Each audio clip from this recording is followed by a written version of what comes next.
Writing. We're writing all the time in college classes, and even more so perhaps in blended and fully online classes. But students don't frown about it like they do in face-to-face classes with red marks. Sometimes they don't even know they're writing. There's a little bit more happiness about writing when it's internet-based writing, right? Because there's no red marks. There's also more collaboration, more interaction, more reflection, more chances to revise what they've done. The internet is a place for you to do writing as an individual, personal writing, collaborative team writing, writing that might have expert feedback from around the world, summary writing of the course contents, portfolio work, case-based learning analysis, so cases and simulations and other things online. We might be writing when we chat. We might be writing when we Twitter. We might be writing when we do blog posts. We might be writing when we have discussions on the web. We're writing all the time. And hopefully you can find ways to embed writing in a purposeful, thoughtful, reflective way, to share content, share meaning, share perspectives, but do reflect on your course goals and the purpose of your class. Are you trying to build collaborative skills? Are you trying to build creativity, brainstorming? Do you want more reflection, more professionalization, reflecting on the careers that they've chosen, maybe field placements? Or are you just trying to improve their writing skills overall? Note-taking, outlining, comparison and contrast, and coherent text. So maybe you might want more discussion forums. Maybe you might want more Google Documents and spreadsheets for collaborative activities. Perhaps you choose role plays and debates to get students out of their normal, traditional perspectives. Some students might be more negative in nature. You might give them a positive role in the online debates, right? You might have someone being the devil's advocate to spring to life all sorts of writing and reflection in and among people and interactivity. Maybe you have internships and field experiences, but think about what it is that you have online. What kind of group activities? Do you want to have more self-check activities where it's self-paced and they go through on their own? Or is it more team-based and collaborative? Is it more reaction and position papers? Or is it more moral and ethical and positions on the discipline? Are you taking stances, if you will? Are you comparing your stance to the authors or to other people or previous classes? Or comparing concepts and so forth?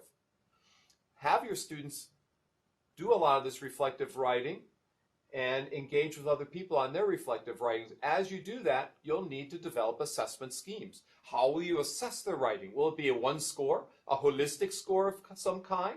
Or dimensionally scored for perspective, for coherence, for persuasiveness, for completeness, for originality, for resources used, for support provided for other people? How might you assess the quality of their work? Might it be peer scored, peer feedback, self-feedback, expert feedback? Well, there are many writing activities you can choose for the internet. Role play was one example I gave earlier, but you might also try critical friend activities for blogs so that you don't die when you teach online. You have a critical friend in class giving feedback. You have a student start discussion as the starter in a discussion forum. A student who wraps it up. So you have these opportunities for your students to, in fact, get involved, to do more within the class, to write more, reflect more, and so forth. Maybe they're sharing their writing with previous students for feedback who have come back as experts who have finished the class and are lending that insight and feedback to the class. Maybe the same person who starts the discussion also wraps and summarizes that discussion in some way, shape, or form. There are many ways to embed writing, even within video. You might do a YouTube video with a reflective writing activity. You might write a wiki book or chapters of a wiki book. You might give them explicit feedback while they're doing their writing. If it's a field-based writing, you might give them a prompt to reflect on that writing. And you might be the one, as the instructor, who summarizes all the field experience writing so that if one person has a bad field experience, you can pull out all the good ones so students don't leave the discipline. You can also have all these writings be linked to the concepts of the book and talk about what concepts the students missed when they're in the field experience, what they got. Start with the positive, then end with maybe some things they missed. You might have them look at trends in the field for reflection papers, topics in the field that are emerging, or job applications of where they're currently working or where they hope to work, and have them write papers and reflections on it and provide examples from previous semesters. You also might have them reflect on lecture content, like this one coming to you. You might have your students write a reflection paper on this particular content to have them think about the key concepts of this particular session, for instance. You might have them watch a video of a famous author being interviewed about a book, or a conference keynote given by that author, or some kind of video chat. After having read the book, listened to the video, watched his presentation or interview, have them write a reflection paper. Now, there's some advice about writing. Avoid the notion of writing too much, the frustration that comes from having too much to grade, as well as students too much to write, and maybe too much to do at the end of the semester, to apportion it out over the whole semester. Use experts to give feedback, peers to give feedback, so you're not the only one.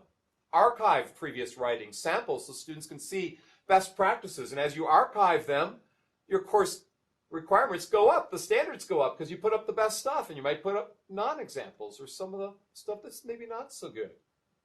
Give explicit prompts so they know what to expect. Be very detailed of what their writing process should be like, what they should include within their papers, what the purpose and scope is of the online discussion. Without a purpose and scope, without spelling out the process, both the assessment process as well as the feedback process, students might, procrastinate. They might not be able to complete the work because they haven't been given the guidance. Maybe look for supplemental thesaurus and dictionary resources and encyclopedias that you can make available as referenceware for your students. You might find the Purdue Online Writing Laboratory, or OWL, OWL, or the Doyle Online Writing Lab from Reed College to have useful materials for your students. Or maybe the National Council of Teachers of English. Go to that website and maybe find examples and pointers for how to do persuasive essays or summative texts or things in different genres, right? Ask permission if students post something really cool and high quality, ask permission to repost it. And if it's really high quality or close to, nudge them along to maybe get them to publish it. Help them to publish their work. It's something that's satisfying to you as well as them. Maybe have competitions, collaborations, an external audience evaluating that writing content so they can get excited about the audience that exists beyond the instructor or beyond your class. When you add international audiences, all of a sudden, students write more, think more thoughtfully, more carefully. And don't have everything due at the end or you'll die. They'll die, right? Get things in early. Get feedback early. If you do a writing example early, you can avoid some plagiarism later on because you know they're writing from early on. So embed that feedback early in the course so they know someone cares about them. They know there's others reading their work. And then once you've done all this stuff, evaluate what works. Get their feedback on the writing tasks that worked or didn't work. Look at the traditional classrooms that you've been teaching and compare that. Create a set of scaffolds and writing aids that you can put on the web to scaffold their writing, to provide that support, to give them some kind of external help or writing aid so that they can be successful writers. And even borrowing examples from other people might be helpful. And for international students, you might find a writing center to get them some support. Whatever it is, think about writing all the time within the class. There's many opportunities for writing, many things that you can be doing within student writing to get them to think about themselves as writers, to get them to think about the content in the field more coherently, and to get them to synthesize and distill things down. Get them on the road to writing journeys, because the internet is a gigantic writing tool, not a gigantic toilet. I hope you got something out of this writing session. Good luck to you in your future. How can you foster reflective writing and effective and interactive writing online? Good luck.